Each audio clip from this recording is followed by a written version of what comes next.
Prosecutors resumed their raids on Deutsche Bank offices today.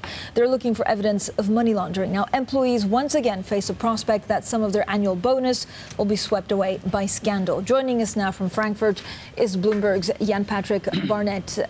Jan-Patrick, yesterday we had you on air as the story was developing. What do we know today? How many more raids can we expect?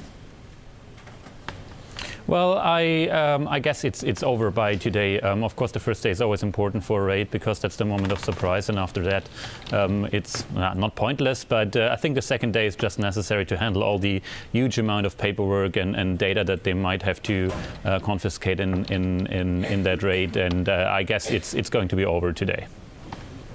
All right, JP, how much do we know about whether leadership was actually involved? You know, how far back do these raids actually go?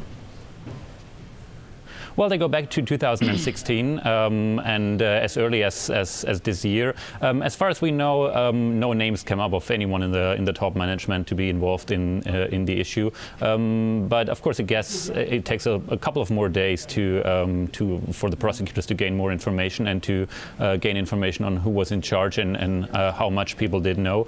But I would say, from my point of view, of course, management is affected in the way that they always have a responsibility. Every management of every company to make sure the company is running in an orderly fashion and in compliance with the law. And so the especially new CEO, Christian Sewing, might be a little bit tainted by these bad headlines.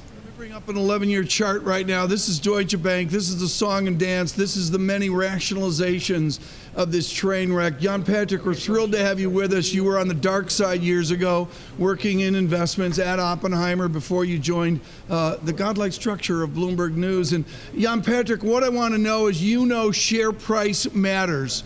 Where is the tipping point for institutions on share price? Are we near it this Friday, or does it await 2019?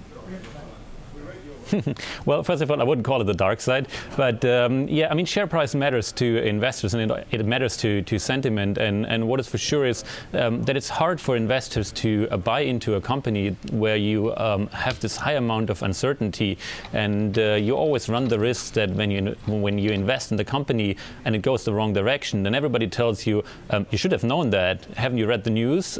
So what's wrong with you? And that's the bad thing right now, I guess, for the stock of Deutsche Bank, that it's hard for people to make a brave move here. Okay.